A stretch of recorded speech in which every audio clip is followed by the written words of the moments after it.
London, night of September 7th, 1940. The sirens wailed first, that long rising cry that every Londoner now feared. Echoing across rooftops and river, then came the sound, a deep, steady hum. Thousands of engines rolling through the clouds above the Thames.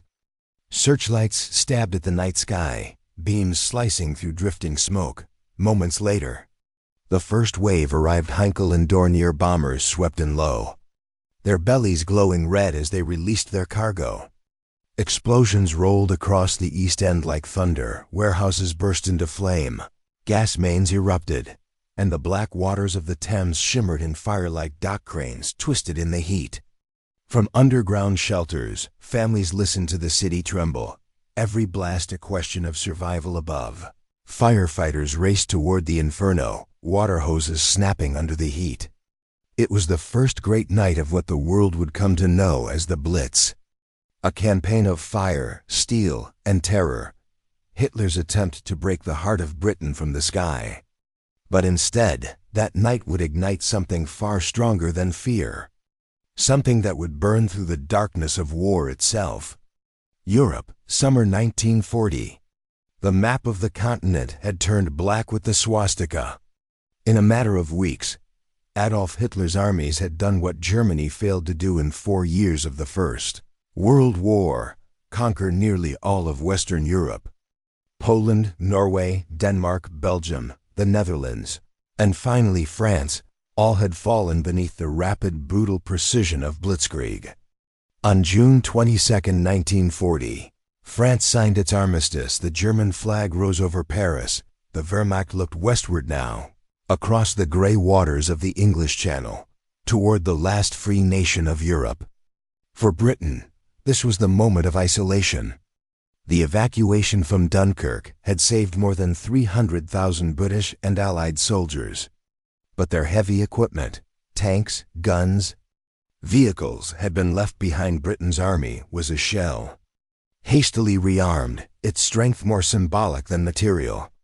Yet, in that grim summer, one man refused to bow. From 10 Downing Street, Winston Churchill, newly appointed Prime Minister, rallied his nation with words that would echo through the century. "We shall fight on the beaches. We shall never surrender." Those were not mere speeches. They were acts of defiance in sound, a weapon against despair. In Berlin, Hitler still hoped for peace. He admired Britain's empire. And privately, he imagined an understanding. Germany would rule the continent, Britain the seas. But when the British refused his overtures, Hitler's patience snapped. On July 16, 1940, he issued Directive No. 16, the plan for Operation Sea Lion, the invasion of Great Britain. It was a bold design. German troops would land along the southern coast, from Dover to Portsmouth, establishing a bridgehead before advancing toward London. But before any invasion could begin, one obstacle had to be removed: the Royal Air Force. Without control of the skies, the invasion fleet, barges, transports, and supply ships would be slaughtered by British aircraft. And so, in Hitler's eyes, the air war became the decisive first act. The Luftwaffe, commanded by Hermann Göring, promised swift victory. He boasted that his air arm would crush the RAF in a matter of weeks. Germany had over 2,500 combat aircraft ready for the assault: Messerschmitt, Bf 109s and 110s, Heinkel He 111s, Dornier Do 17s, Junkers Ru 87 Stukas. They had conquered every sky from Warsaw to Paris. But across the Channel stood a smaller, determined force. Britain's RAF Fighter Command, under Air Chief Marshal Hugh Dowding, commanded barely 700 operational fighters, mostly Spitfires and Hurricanes.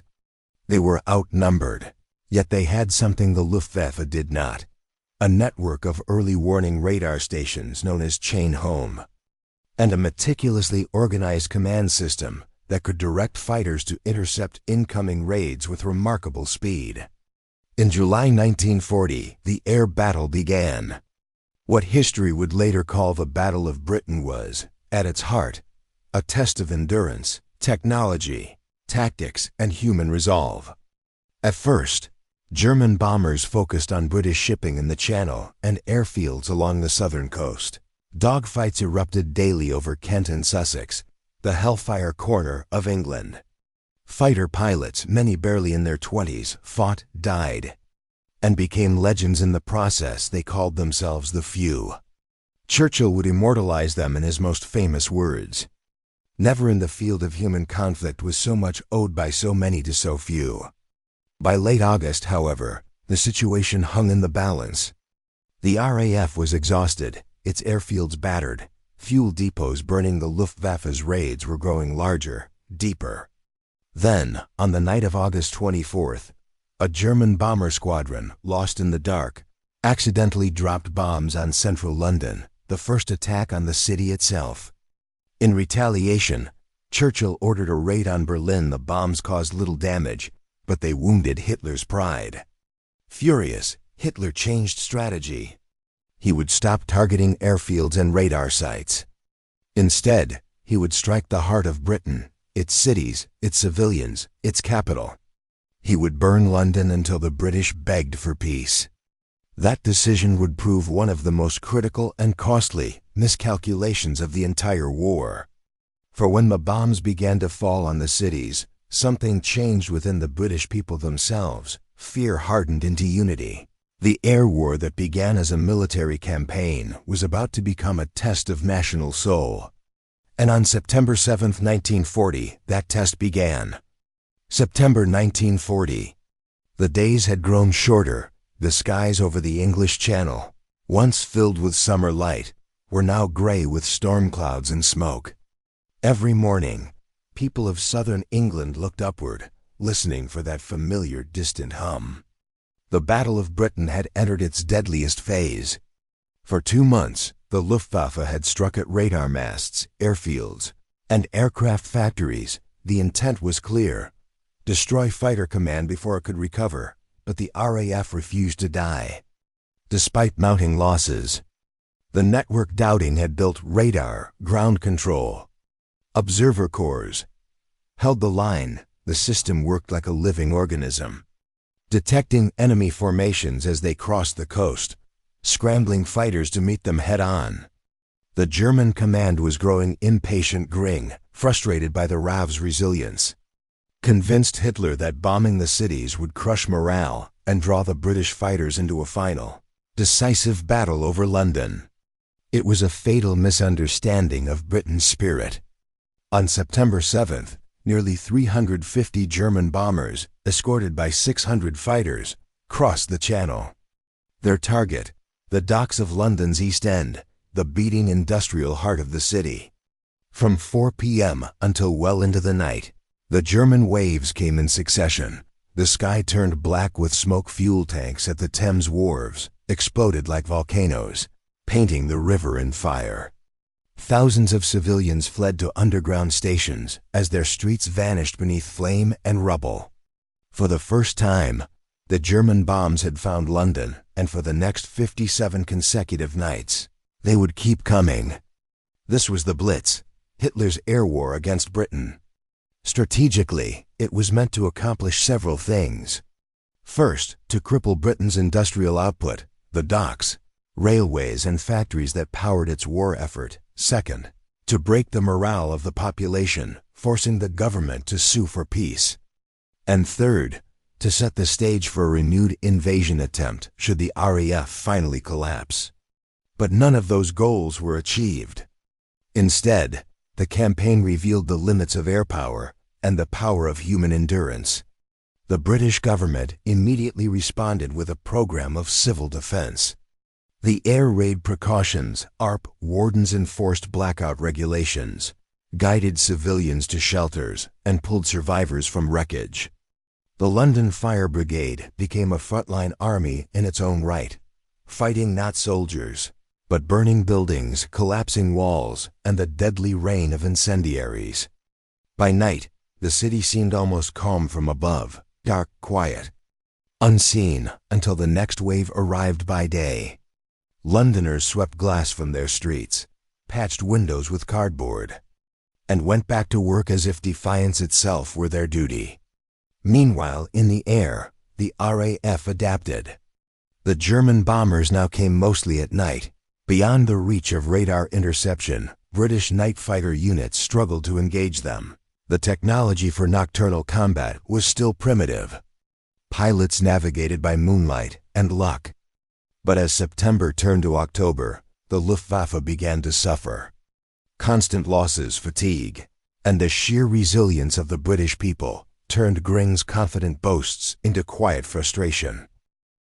German intelligence had underestimated Britain's aircraft production, which continued to outpace the Luftwaffe's destruction every time London burned. New Spitfires were already rolling off the lines at Castle Bromwich and Hawker's factories. Hitler's dream of invasion, Operation Sea Lion, was postponed indefinitely on September 17, 1940. The sea would remain unconquered and the island would endure. Yet for the people of Britain, the war was far from over.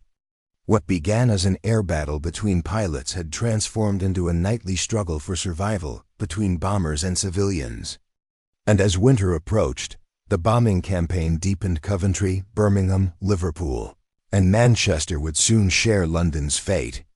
Each night, the glow on the horizon marked another city under siege. Still, something intangible began to grow among the British, a quiet kind of strength forged beneath the falling bombs. Churchill called it the British spirit, a phrase that came to mean endurance without bitterness, courage without illusion. In the ashes of fear, that spirit began to harden into resolve. The Blitz was no longer just a military operation. It had become a psychological war, a test of who would break first. The Germans believed terror would destroy the will to resist. The British would prove that even under the roar of the Luftwaffe, even beneath burning skies, a nation's soul could not be bombed into submission. And in those long nights of fire, that truth would reveal itself, one life, one street, one city at a time. The Blitz was more than an air campaign, it was a siege of civilians. Each night, as sirens wailed across the city, millions of people followed a grim routine, born of necessity. Windows were blacked out. Lights dimmed, and families descended into shelters, basements, subway tunnels, cellars, and even backyard Anderson shelters buried in soil. The underground became the people's fortress. Entire families slept on cold concrete platforms, wrapped in blankets, listening to the earth shake above them. Mothers soothed crying children while trains still clattered through the tunnels. Volunteers handed out tea.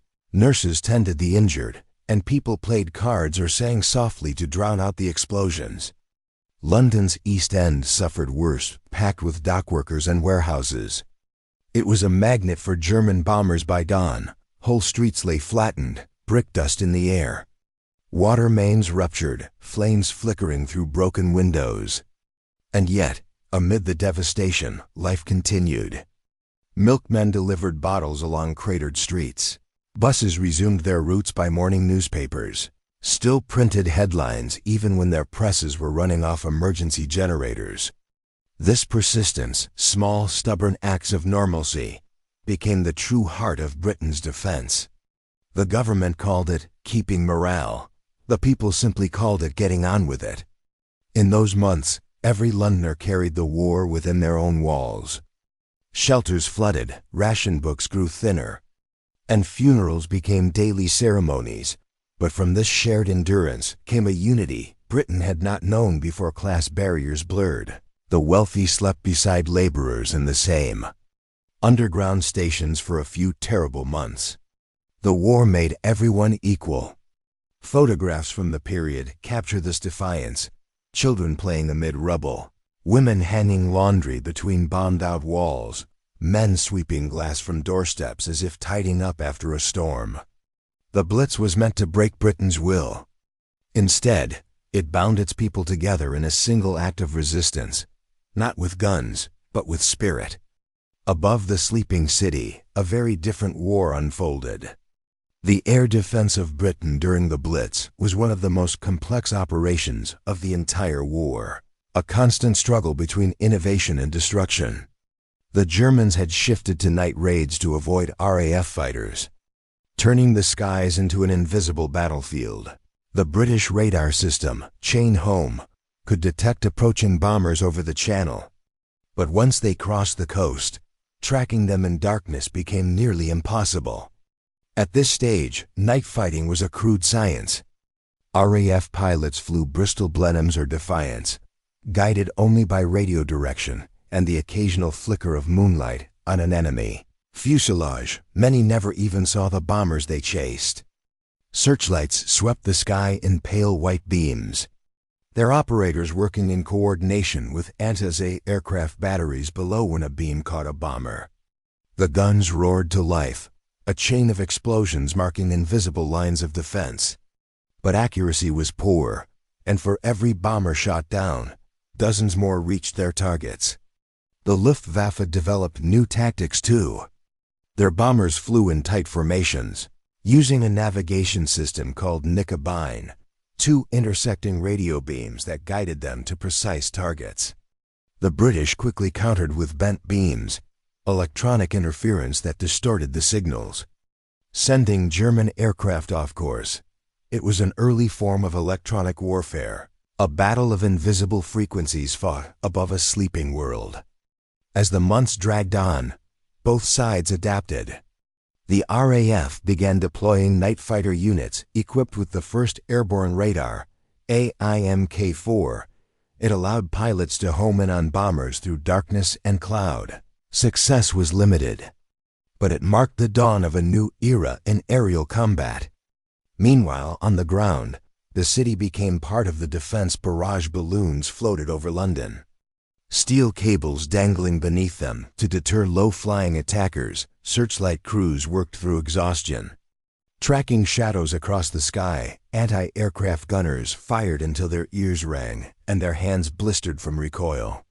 Each night became a lesson in adaptation. Technology, courage, and improvisation fused into survival. Yet no system, no defense, could stop every raid.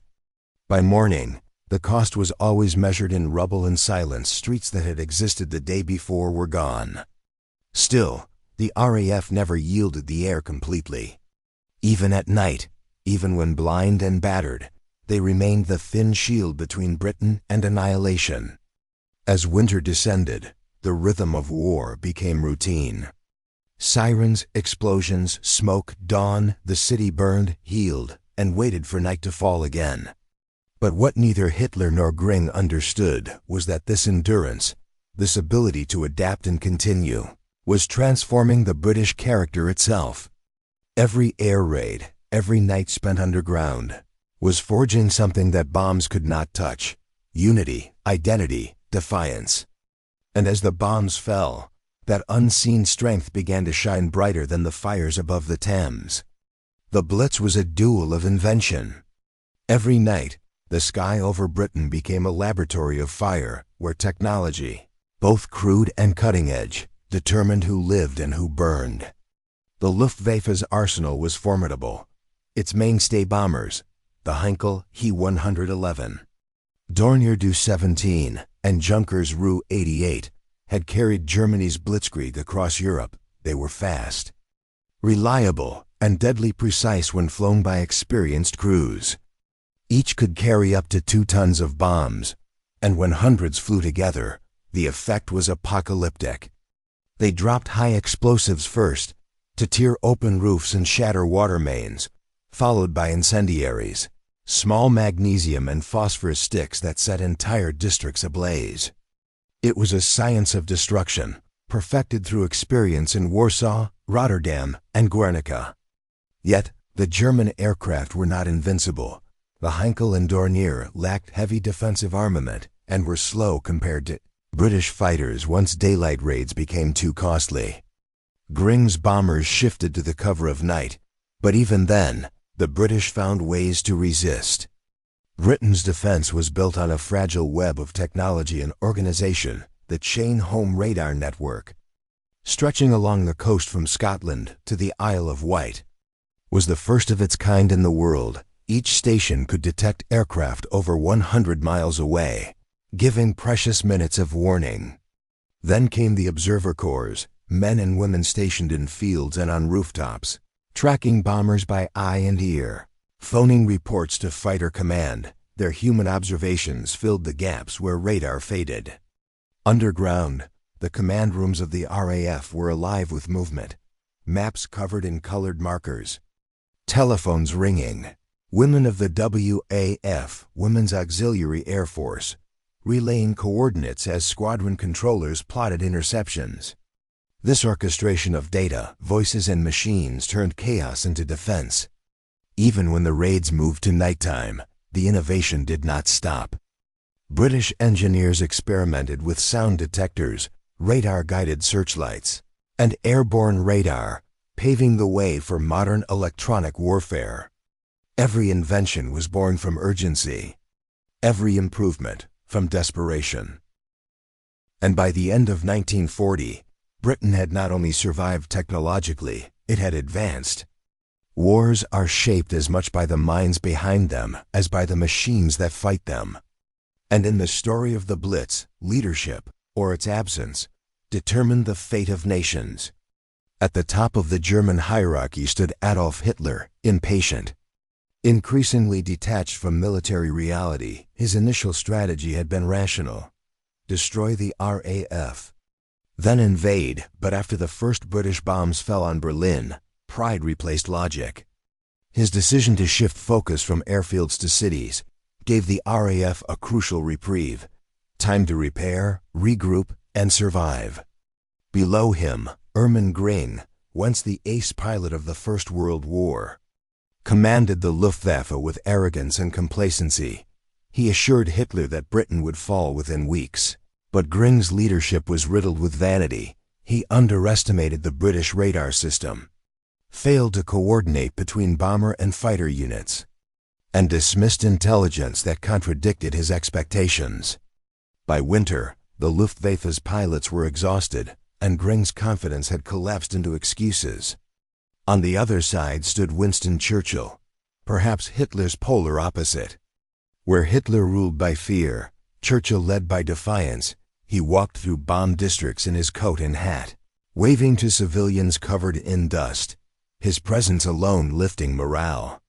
His radio broadcasts carried warmth amid ruin. Let us go forward together. In the air, leadership took another form. Air Chief Marshal Hugh Dowding, head of Fighter Command, was the quiet architect of Britain's aerial defense. His calm, analytical style often clashed with political and military peers. Yet his foresight, building radar, organizing regional commands, prioritizing pilots' recovery, was the backbone of survival. His deputy, Keith Park, commanded No. 11 Group, the sector that bore the brunt of the fighting. His tactical brilliance and relentless pace saved southern England during the worst raids. Together, these men, Churchill, Dowding, Park, formed a triad of resilience that matched Gring's bluster with British method and patience. Their leadership did not eliminate fear, but it gave the nation direction when everything else was chaos. From the German side, the Blitz was supposed to be the final blow. Berlin's propaganda promised Britain's total collapse by winter. Newspapers declared London finished, and radio broadcasts gloated over the death of a doomed island. But inside the Luftwaffe, doubts were growing. Pilots who had once flown triumphantly over Paris now crossed the Channel with dread.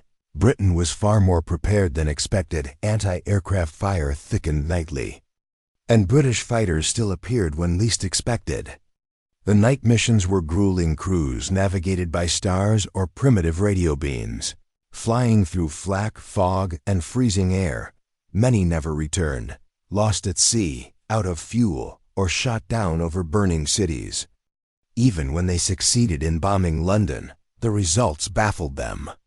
Each morning, reconnaissance photos showed smoke still rising, but also buses running, cranes lifting debris, and factories already rebuilding. To the German High Command, this defiance was incomprehensible. Their strategy assumed civilians would break under terror. Instead, the opposite occurred. As historian Richard Overy would later write, "The Blitz was a war the Germans could not win, because it required the British to stop being British." By January 1941, that realization began to sink in. The Luftwaffe's losses were mounting, its aircraft stretched across Europe, and Hitler's gaze was already shifting east toward the Soviet Union. The Blitz had failed to crush Britain, but in the process, it had awakened something far more dangerous for Germany, a nation united, tested, and determined to fight until the end. The war of bombs and sirens had now entered its most violent phase. In the coming months, entire districts of London would vanish in flame. Coventry would be reduced to ash. Yet, amid the destruction, the spirit of survival would reach its most luminous moment. The night the world would call the Second Great Fire of London was approaching, and it would mark the turning point of the Blitz.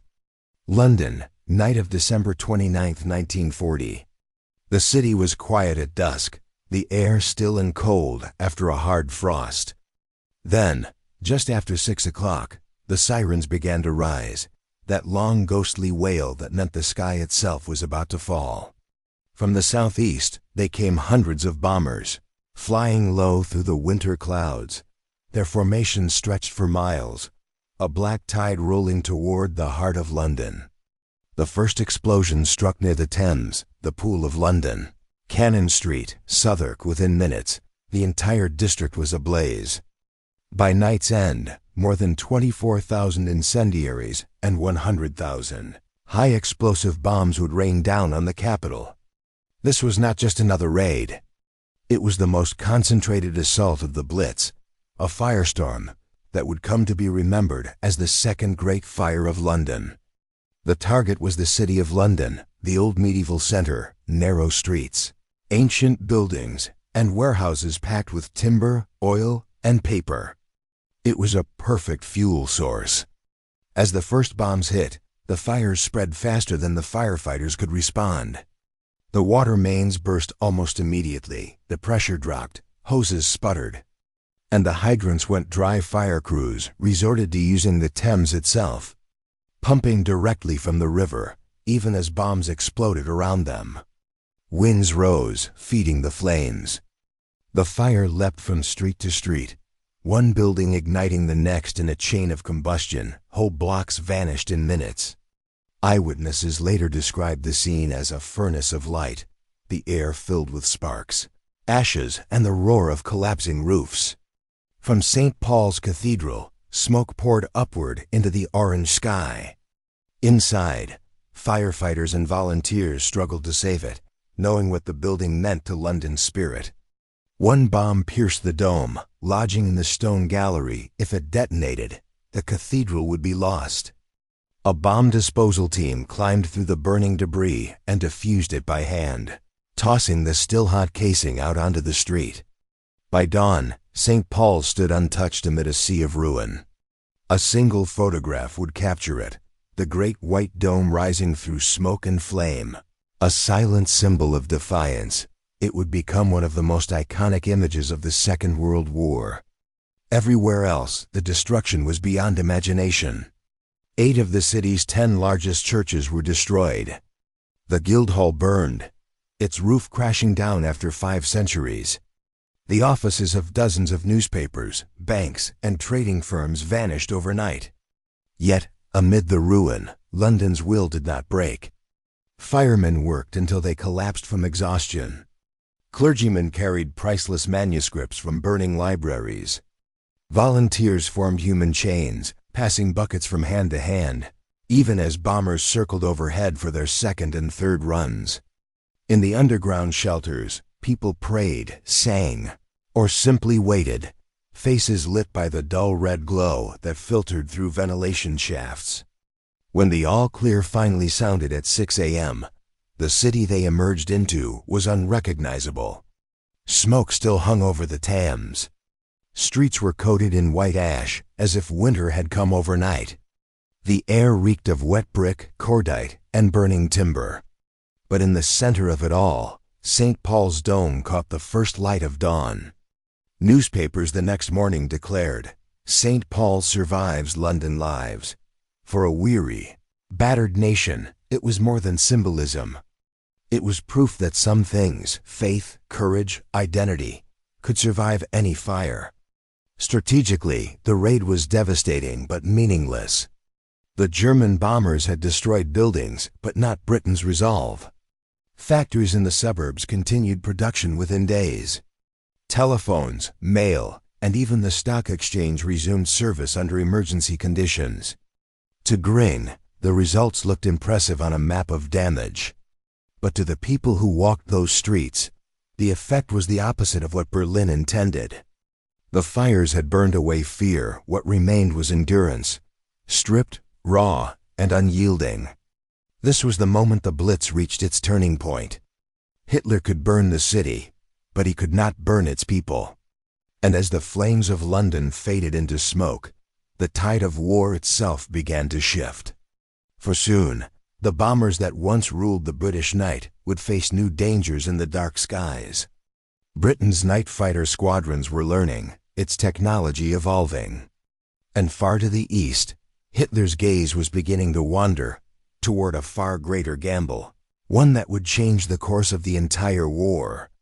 The Blitz had reached its peak. What followed would decide whether it would continue or collapse under its own fury. By early 1941, the rhythm of the Blitz had become grimly familiar. Sirens, bombs fired on. Each night, the German bombers came. Each morning, the British people rebuilt what they could. London had endured its greatest test in December, but the Luftwaffe did not stop. January brought new waves of raids. Portsmouth, Bristol, Sheffield, and Cardiff, industrial cities that fed Britain's war machine. In February, Swansea burned for 3 nights straight. Then, in April, the cathedral city of Coventry was nearly erased. The Germans called it Baedeker warfare, after the tourist guidebooks. They used to select targets of cultural significance. To Hitler, these were symbols of British pride. Destroying them would humiliate the nation. But what the Luftwaffe did not see was that these attacks only deepened the resolve they meant to destroy. Each raid was followed by an army of volunteers, ARP wardens, firefighters, nurses, ambulance crews, engineers, many of them women. The Women's Voluntary Service, WV, distributed food and blankets to the newly homeless. The Home Guard patrolled streets, clearing debris and guarding bomb sites. The civil defense network that Britain built in those months was as organized and disciplined as any frontline army. It was this unity, this fusion of civilian and soldier, that became the secret weapon of Britain's survival. The government, understanding the importance of morale, produced films and broadcasts that celebrated endurance. The BBC aired nightly bulletins, carefully worded to report the truth without spreading despair. Cinemas ran short newsreels before feature films, showing Londoners sweeping rubble with smiles, waving at the camera through dust and smoke. It was propaganda, yes, but it was also real. The people on screen were not actors, they were citizens living history in real time. Churchill called them the front line of freedom, and though the bombs still fell, the people's faith in ultimate victory never did. By spring, the cracks in the German air offensive were showing. The Luftwaffe had lost over 3,000 aircraft since the summer of 1940. Crews were overworked, morale sagging, and Britain's defenses were getting sharper every week. New night fighters such as the Bristol Beaufighter now hunted bombers with radar-guided precision, anti-aircraft guns, improved accuracy through radar prediction, and German losses began to climb. The German High Command began to question the value of the campaign. Bombing Britain had not achieved air superiority, had not crippled industry, and had not broken morale. Instead, it had tied up valuable resources, aircraft, fuel, manpower that could have been used elsewhere. Hitler, restless and impatient, turned his gaze toward his next great ambition, the conquest of the Soviet Union. In May 1941, the Luftwaffe launched one final series of heavy raids, Liverpool, Belfast, Hull, and once more London. These were among the heaviest of the war, but even they could not alter the outcome. On May 10, 1941, London endured its last major bombing of the Blitz. Over 700 tons of explosives fell across the city. The House of Commons was destroyed, the British Museum burned. But by dawn it was over. That night marked both an ending and a beginning. Within weeks, Hitler invaded the Soviet Union. The majority of the Luftwaffe was redeployed east, leaving Britain's skies quieter for the first time in nearly a year. When the silence came, it felt almost unnatural. No sirens, no engines, no thunder from the sky. Only the sound of rebuilding, hammers, saws, and the low murmur of determination. Londoners emerged into daylight carrying both grief and pride. The Blitz had killed over 43,000 civilians and injured more than 130,000. 1 million homes were destroyed, entire districts were gone. And yet, Britain still stood. Its government, its factories, its armed forces, all intact. For the first time since 1939, Hitler had failed to achieve his goal. The Blitz had been intended to bring Britain to its knees. Instead, it had hardened the nation into something unbreakable. Strategically, the turning point of the Blitz was not marked by victory in the air, but by survival itself. By withstanding the heaviest aerial assault in history, Britain had proven that modern war was not only fought with machines, but with the human will to resist. Every night spent underground, every street rebuilt, every fire extinguished was a victory. In Berlin, Göring tried to claim the campaign as a success, pointing to cities reduced to ash. But behind the numbers lay the truth. The RAF still flew, the government still ruled, and the British people had never once asked for peace. As the summer of 1941 arrived, the skies grew quiet. But beneath that calm was something new, confidence. The same factories that had endured the bombings were now producing aircraft, tanks, and weapons that would one day return the fire upon Germany itself. The Blitz was over, but its lessons of endurance, unity, and defiance would echo through the rest of the war. The British spirit had not merely survived the storm, it had been forged within it. And from that crucible of flame, the island fortress prepared to strike back. When the bombing finally ceased in the spring of 1941, Britain emerged from the smoke not in triumph, but in silence. The air smelled of brick dust, damp ashes, and the faint trace of cordite that clung to every street. Cities that had once bustled with life were now landscapes of ruin, jagged rooftops, hollow windows, and miles of rubble where neighborhoods had stood. The Blitz had left 43,000 civilians dead and over 1 million homes destroyed. London alone accounted for more than half of that loss. Entire districts, Stepney, Poplar, Docklands, were unrecognizable. In some places, the old street signs had been erased, the very geography altered by bomb craters and collapsed buildings. And yet, in that silence, something remarkable persisted. Church bells, long forbidden to ring during air raids, now sounded again. Trains resumed along damaged lines, schools reopened in basements and half-collapsed halls. The nation had survived the world's first large-scale strategic bombing campaign, a new kind of war that targeted not armies, but civilians. It was a grim revelation of what modern conflict had become. Across Britain, government surveys began assessing the toll. The Ministry of Home Security compiled detailed maps showing the pattern of destruction, color-coded to mark total devastation, severe damage, partial damage, and safe zones. The maps revealed a chilling truth. No city had been untouched. In Liverpool, dockworkers returned to shipyards surrounded by ruins, repairing vessels even as bomb fragments still littered the ground. In Coventry, where the medieval cathedral lay gutted by fire, the surviving congregation built a temporary altar amid the ashes, a wooden cross formed from charred beams. That image, defiance amid destruction, became one of the enduring symbols of Britain's wartime faith. The Blitz had also changed the relationship between government and citizen. For the first time, civilians had become the front line, and their protection had become a matter of national strategy. From the creation of air raid shelters to the distribution of gas masks and the coordination of mass evacuations, the state had extended its reach into every home. This was not merely defense, it was social transformation born out of necessity. Psychologically, the toll was immense. Children who had spent months sleeping in the underground carried memories that would never fade: the smell of damp stone, the press of strangers, the eerie stillness before the next explosion. Adults, hardened by constant danger, spoke little of fear, they simply endured. Churchill understood the weight of what the people had borne.